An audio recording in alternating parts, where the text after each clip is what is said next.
يا الله يا رحمن يا رحيم يا كريم يا الله يا رحمن يا رحيم. إن الحمد لله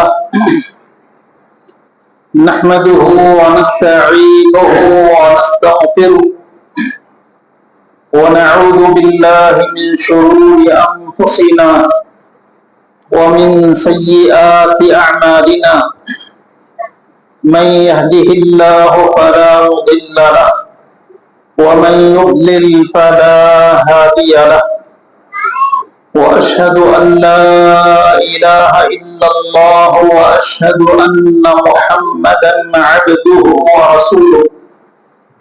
أما بعد فإن خير الحديث كتاب الله وخير الهدي هدي محمد صلى الله عليه وسلم وشر الأمور محدثاتها وكل محدثة بدعة وكل بدعة ضلالة وكل ضلالة في النار. أعوذ بالله من الشيطان الرجيم. بسم الله الرحمن الرحيم. يا أيها الذين آمنوا اتقوا الله حق تقاته ولا تموتن إلا وأنتم مسلمون. يا أيها الناس اتقوا ربكم الذي خلقكم من نفس واحدة وخلق منها زوجها وبث منهما رجالا كثيرا ونساء واتقوا الله الذي تساءلون به والأرحام إن الله كان عليكم رقيبا. يا أيها الذين آمنوا اتقوا الله وقولوا قولا سديدا يصلح لكم أعمالكم ويغفر لكم ذنوبكم ومن يطع الله ورسوله فقد فاز فوزا عظيما. ہر قسم کی حمد و ثنا اللہ وحدہ لا شریک کے لیے. سبحان اللہ وبحمدہ سبحان اللہ العظیم. اور درود و سلام نازل ہوں اللہ کے آخری نبی جناب محمد الرسول اللہ صلی اللہ علیہ وسلم پر. اللہم صل علی محمد وعلی آل محمد كما صليت على إبراهيم وعلى آل إبراهيم إنك حميد مجيد. اللهم بارك على محمد وعلى آل محمد كما باركت على إبراهيم وعلى آل إبراهيم إنك حميد مجيد. محترم حضرات، آج کے خطبہ جمعہ میں فریضہ حج کے حوالے سے کچھ باتیں عرض کروں گا. اللہ تعالی ہم سب کو بات سننے سمجھنے اور عمل کرنے کی سعادت نصیب فرمائے. اللہ رب العالمین نے ارشاد فرمایا وَلِلَّهِ عَلَى النَّاسِ حِجُّ الْبَيْتِ مَنِ اسْتَطَاعَ إِلَيْهِ سَبِيلًا. لوگوں پر اللہ کے گھر کا حج ہے جو اس تک پہنچنے کی طاقت رکھتے. اللہ رب العالمین کا گھر مسجد حرام. مسجد حرام سے عقیدت اور وابستگی ایک طویل عرصہ سے چلی آ رہی. ابراہیم علیہ السلام سے پہلے جو انبیاء علیہ السلام گزرے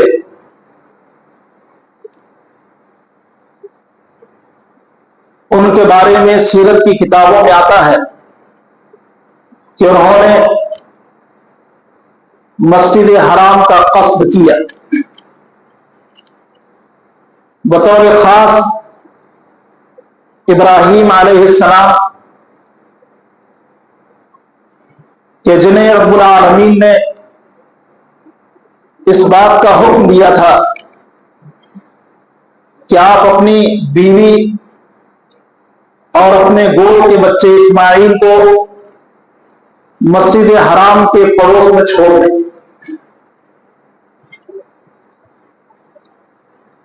اس وقت مسجد حرام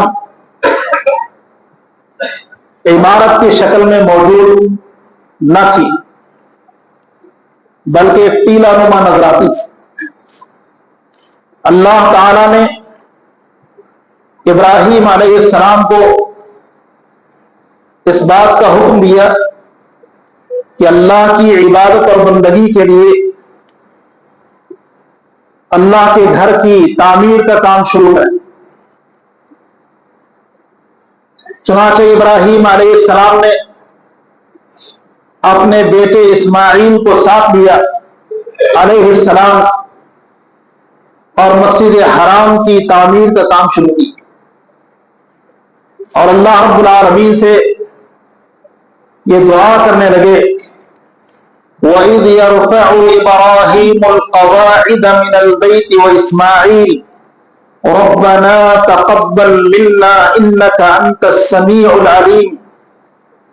اللہ تیرے گھر کی تعمیر کا کام ہم کر رہے ہیں، دیواریں اٹھ رہی ہیں، اللہ تجھ سے یہ دعا ہے کہ ہمارے اس کام کو شرط قبولیت عطا فرما۔ اللہ تیری عبادت اور بندگی کے لیے جو گھر تعمیر ہو رہا ہے، تو اپنی عبادت کے طور طریقے بھی ہمیں سمجھا دے تاکہ تیری مرضی کے مطابق تیری عبادت اور بندگی کی جا سکے۔ اور جب تعمیر کا کام مکمل ہو گیا تو اللہ رب العالمین نے ابراہیم علیہ السلام سے کہا وَأَذِّن فِي النَّاسِ بِالْحَجِّ، اے ابراہیم اذان حج دے دو۔ تو ابراہیم علیہ السلام نے کہا کہ اللہ، مکہ ایک وادی ہے، یہاں مختصر سے لوگ آباد ہیں، اذان حج دے دی جائے تو کون ہے جو میرے اس گھر کی طرف آئے؟ اللہ تعالیٰ نے بیان فرمایا کہ اے ابراہیم، اذان حج دینا تمہارا کام ہے اور اس گھر کی زیارت کے لیے لوگوں کو تنگ و کشادہ راہوں سے لانا میرا کام ہے۔ تفسیر ابن کثیر کے حوالے سے آج اللہ رب العالمین کے گھر کی زیارت کے لیے جو لوگ لبیک اللہم لبیک کہتے ہوئے جاتے ہیں، دراصل ابراہیم علیہ السلام کی اذان حج کا جواب دینے کو جاتے ہیں۔ ابراہیم علیہ السلام اور اسماعیل علیہ السلام جب تک زندہ رہے، اللہ رب العالمین کے گھر کی دیکھ ریکھ طواف کرنے والوں، رکوع کرنے والوں، اعتکاف کرنے والوں اور دیگر رسوم عبادات کو بجا لانے والوں کے لیے اللہ کے گھر کو پاک و صاف رکھنا ان کے لیے ایک شرط کا کام ہے۔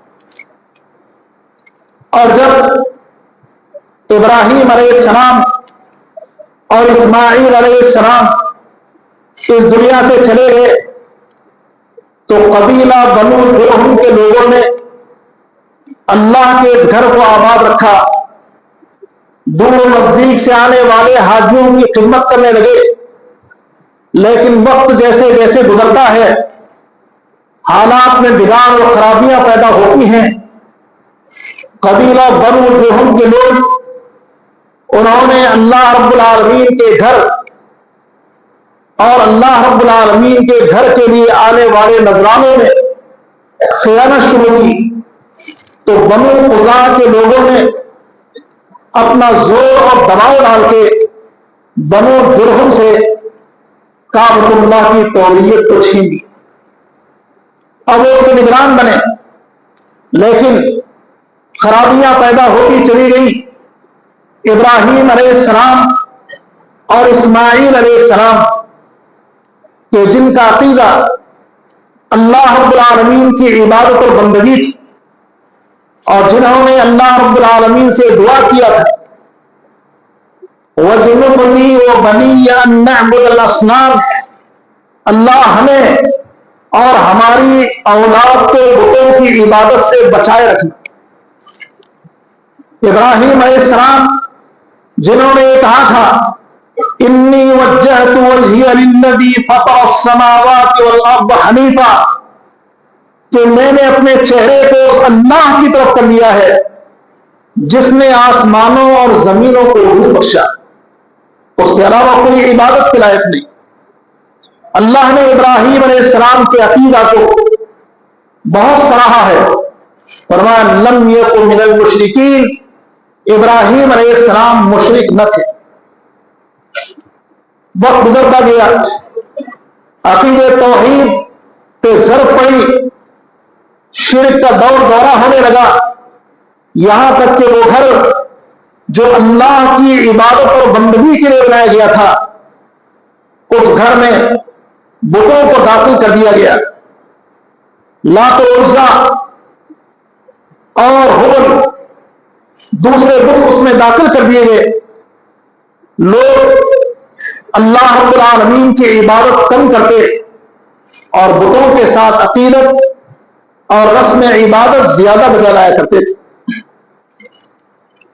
بنو خزاعہ کے بعد قریش کے ایک سردار قصی بن کلاب، اس نے بنو خزاعہ کی ایک لڑکی سے نکاح کیا، جس کے نتیجہ میں تولیت قریش کے ہاتھ آئی، اور قریش میں بھی اللہ رب العالمین کے گھر کو اللہ رب العالمین کی عبادت اور بندگی کے لیے کھولنے کے بجائے اللہ رب العالمین کے ساتھ بتوں کی عبادت اور بندگی کی رسم کو ادا کی۔ مسجد حرام میں 360 بت رکھ دیے گئے اور ان کی عبادت اور بندگی ہونے لگی، اور عبادت کا جو طور طریقہ تھا وہ ابراہیم اور اسماعیل علیہ السلام کا دیا ہوا نہیں تھا، بلکہ انہوں نے اپنی مرضی سے کچھ طور طریقے اختیار کر لیے تھے۔ قرآن کریم نے بیان فرمایا کہ لوگ بیت اللہ کا طواف برہنہ ہو کے کرتے تھے، اللہ کو یاد کرنے کے بجائے، اللہ کی بڑائی اور کبریائی کو بجا لانے کے بجائے وہ تالیاں بجاتے تھے اور سیٹیاں مارا کرتے تھے۔ پیارے نبی صلی اللہ علیہ وسلم کی بعثت ہوئی تو اس وقت شرک کا دورہ تھا، لوگ بت پرستی میں مبتلا ہو چکے تھے۔ اللہ کے نبی صلی اللہ علیہ وسلم اور مسلمانوں کے لیے مکہ کی سرزمین کو تنگ کر دیا گیا تھا، یہاں تک کہ مسجد حرام میں نبی علیہ السلام کے داخلے پر پابندی کی باتیں چلتی تھیں۔ ابو جہل یہ کہا کرتا تھا کہ اگر میں نے محمد صلی اللہ علیہ وسلم کو مسجد حرام میں عبادت کرتا ہوا دیکھا تو ان کا سر کچل گیا۔ اور پھر سیرت کی کتابوں میں یہ بات ہمیں ملتی ہے کہ پیارے نبی صلی اللہ علیہ وسلم ایک دفعہ طواف کر رہے ہیں، عقبہ بن ابی معیط نے اللہ کے نبی صلی اللہ علیہ وسلم کے گلے میں کپڑا ڈال دیا اور کپڑے سے کھینچنے لگا۔ ابو بکر صدیق رضی اللہ تعالیٰ عنہ نے کہا اتقتلون رجلا ان یقول ربی اللہ، کیا تم اس شخص کو قتل کرنے جا رہے ہو جو یہ کہتا ہے کہ میرا رب اللہ ہے؟ ایک دفعہ اللہ کے نبی صلی اللہ علیہ وسلم مسجد حرام میں نماز پڑھ رہے ہیں، لوگوں نے ایک کہنے والے نے کہا کون ہے جو فلاں علاقے سے اونٹ کی اوٹھڑی لے آئے اور جو محمد صلی اللہ علیہ وسلم سجدے میں جائیں تو ان کے سر پہ لا کے ڈال دیں۔ قوم کا بدبخت عقبہ بن ابی معیط اس کام کے لیے تیار ہوا۔ اللہ کے نبی صلی اللہ علیہ وسلم جب سجدے کی حالت میں تھے تو آپ نے الصلوۃ والسلام کے سر پر اونٹ کی اوگھڑی لا کے اس میں رکھ دیا۔ ایک دفعہ نبی علیہ الصلوۃ والسلام مسجد حرام میں نماز ادا کر رہے ہیں، ابو جہل کے ساتھی اللہ کے نبی صلی اللہ علیہ وسلم کو دیکھ رہے۔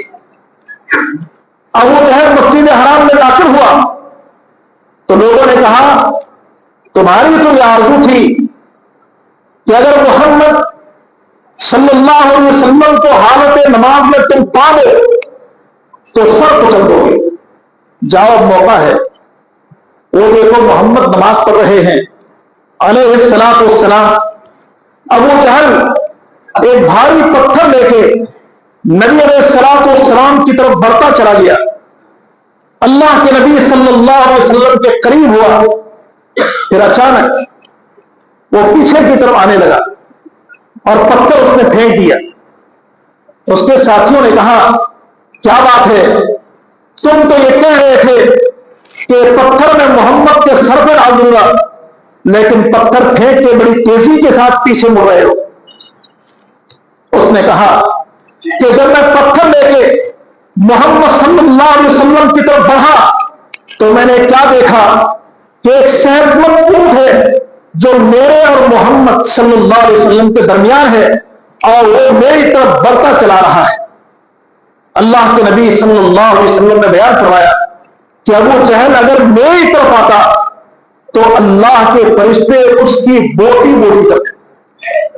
تو حالات ایسے تھے کہ اللہ کے نبی صلی اللہ علیہ وسلم کو اور مسلمانوں کو اللہ کے گھر میں نماز پڑھنے کی اجازت دی۔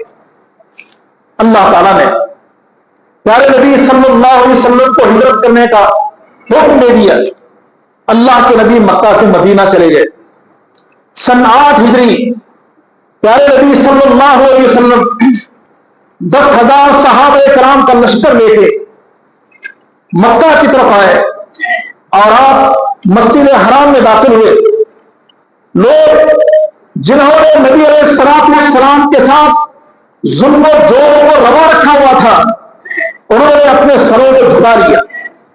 اللہ کے نبی صلی اللہ علیہ وسلم نے ان سے کہا کہ میرے بارے میں تمہارا کیا خیال ہے؟ کہا کہ ہم آپ کو بھائی سمجھتے یا بھائی کا بیٹا سمجھتے ہیں، آپ ہمارے ساتھ وہی سلوک کرو گے جو ایک بھائی اپنے بھائی کے ساتھ کرتا ہے۔ اللہ کے نبی صلی اللہ علیہ وسلم نے فرمایا کہ اگر تم مجھے بھائی سمجھتے ہو اور ایک ایسے سلوک کی مجھ سے آرزو رکھتے ہو جو ایک بھائی سے آرزو کی جا سکتی ہے، جاؤ میں نے تم سب کو آزاد کر دیا، تم سے کوئی بدلہ نہیں دیا ہے۔ اللہ کے نبی صلی اللہ علیہ وسلم نے پروانہ امن کو جاری کر دیا کہ جو مسجد حرام میں آ جائے اس کے لیے امان ہے، جو ابو سفیان کے گھر میں چلا جائے اس کے لیے امان ہے، اور جو تلوار کو نیام میں رکھ لے اس کے لیے امان ہے۔ اللہ کے نبی صلی اللہ علیہ وسلم کے ہاتھوں اللہ نے مکہ کو فتح کروا دیا۔ پیارے نبی صلی اللہ علیہ وسلم نے حرم مکہ کے اندر جتنے بت تھے ان پر ضربت کاری لگائی، یہ کہتے ہوئے وَقُلْ جَاءَ الْحَقُّ وَزَهَقَ الْبَاطِلُ إِنَّ الْبَاطِلَ كَانَ زَهُوقًا۔ حق آ گیا، باطل مٹ گیا، اور باطل کا مقدر مٹنا ہی ہے۔ چنانچہ اللہ کے نبی صلی اللہ علیہ وسلم نے مسجد حرام کو بتوں کی گندگی سے پاک و صاف کر دیا۔ اللہ رب العالمین کی توحید کے نعرے کو بلند کیا گیا، اذان کہی گئی، اللہ رب العالمین کی بڑائی کو بیان کیا گیا۔ یہ سن 8 ہجری کی بات ہے۔ سن 9 ہجری اگلے سال اللہ رب العالمین نے حج کو فرض کرا دیا۔ اللہ کے نبی صلی اللہ علیہ وسلم نے ابو بکر صدیق رضی اللہ تعالیٰ عنہ کو امیر حج مقرر فرمایا، اور صحابہ کرام کی ایک چھوٹی سی جماعت جس میں کم و بیش 300 افراد تھے، آپ علیہ الصلوۃ والسلام نے حج کی ادائیگی کے لیے مکہ روانہ فرمایا، اور اس موقع پر اعلان کروا دیا گیا کہ آج کے بعد کوئی مشرک مسجد حرام نہیں آئے۔ اسلامی اصولوں کے مطابق پہلی دفعہ سن 9 ہجری میں حج ادا کیا گیا۔ پیارے نبی صلی اللہ علیہ وسلم نے سن 10 ہجری میں حج کا اعلان فرمایا۔ مکہ کے فتح ہونے کے بعد اللہ رب العالمین نے آپ علیہ الصلوۃ والسلام کو ایک نشانی دکھائی، وہ نشانی یہ تھی وَرَأَيْتَ النَّاسَ يَدْخُلُونَ فِي دِينِ اللَّهِ أَفْوَاجًا، اے نبی آپ دیکھیں گے کہ لوگ اللہ کے دین میں جماعت پر جماعت داخل ہو رہے، ایسا وقت آ جائے فَسَبِّحْ بِحَمْدِ رَبِّكَ وَاسْتَغْفِرْهُ، آپ اللہ کی پاکی اس کی تعریف کے ساتھ بیان کریں اور اپنے گناہوں کی بخشش بھی اس سے طلب کریں۔ پیارے نبی صلی اللہ علیہ وسلم کا یہ سال ہجرت کا 9واں سال مصروفیت کا سال رہا کہ پورے سال اللہ کے نبی صلی اللہ علیہ وسلم کی خدمت میں نزدیک اور دور سے وفود آتے رہے اسلام کو قبول کرنے کے لیے اور مسلمان ہو کر پلٹتے رہے، اور بہت سے ایسے لوگ تھے جو فتح مکہ کے بعد مسلمان تو ہو گئے تھے لیکن اللہ کے نبی صلی اللہ علیہ وسلم کے چہرے کو دیکھنے کا بھی موقع میسر نہیں آیا تھا۔ جب اللہ کے نبی صلی اللہ علیہ وسلم نے حج کا اعلان کیا کہ میں حج پہ روانہ ہونے والا ہوں، جو میرے ساتھ چلنا چاہے چلے، تو اللہ کے نبی صلی اللہ علیہ وسلم کے ساتھ حج کرنے کے لیے صحابہ کرام تیار ہو۔ سیرت کی کتابوں میں یہ بات ہمیں ملتی ہے کم و بیش 1,20,000 یا 40,000 افراد نے اللہ کے نبی صلی اللہ علیہ وسلم کے ساتھ حج کی۔ یہی نبی علیہ الصلوۃ والسلام کا پہلا حج ہے اور یہی اللہ کے نبی صلی اللہ علیہ وسلم کا آخری حج ہے،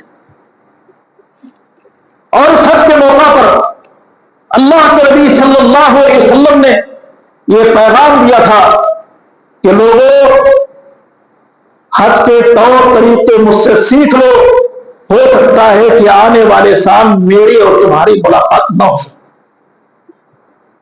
سن 11 میں اللہ کے نبی صلی اللہ علیہ وسلم کا انتقال ہو گیا۔ اللہ رب العالمین نے حج کو فرض قرار دیا سن 9 ہجری میں، 10 میں نبی علیہ الصلوۃ والسلام نے حج کی۔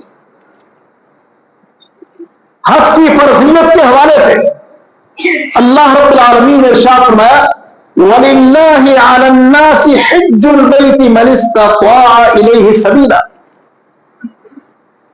لوگوں پر اللہ کے لیے اللہ کے گھر کا حج فرض ہے جو اس تک پہنچنے کی طاقت رکھتا ہو۔ پیارے نبی صلی اللہ علیہ وسلم نے حج کو ارکان اسلام میں شامل فرمایا، کہا بنی الاسلام علی خمس شہادت ان لا الہ الا اللہ وان محمد رسول اللہ واقام الصلاۃ وایتاء الزکاۃ والحج وصوم رمضان۔ اسلام کی بنیاد 5 باتوں پر رکھی گئی ہے۔ نمبر 1، اس بات کی گواہی دینا کہ اللہ کے علاوہ کوئی عبادت کے لائق نہیں اور محمد صلی اللہ علیہ وسلم اللہ کے بندے اس کے رسول ہیں۔ نمبر 2، نماز قائم کرنا۔ نمبر 3، زکوٰۃ کو ادا کرنا۔ نمبر 4، بیت اللہ کا حج کرنا۔ نمبر 5، رمضان کے روزے رکھنا۔ اللہ کے نبی صلی اللہ علیہ وسلم نے خطاب فرمایا، اس کتاب میں نبی علیہ الصلوۃ والسلام نے بیان فرمایا یا ایھا الناس قد فرض علیکم الحج فحجوا، اے لوگوں تم پر حج فرض کر دیا گیا ہے لہذا تم حج کرو۔ سننے والوں میں سے ایک نے کہا کہ اللہ کے نبی کیا ہر سال حج فرض ہے؟ اللہ کے نبی صلی اللہ علیہ وسلم خاموش ہو گئے۔ سوال کرنے والے نے تکرار کے ساتھ سوال کیے تو اللہ کے نبی نے کہا کہ اگر میں ہاں کہہ دوں تو ہر سال کے لیے فرض ہو جائے گا لیکن ادائیگی اس کی مشکل ہو جائے گی۔ یہ اللہ کے نبی صلی اللہ علیہ وسلم کی شفقت ہے امت کے ساتھ۔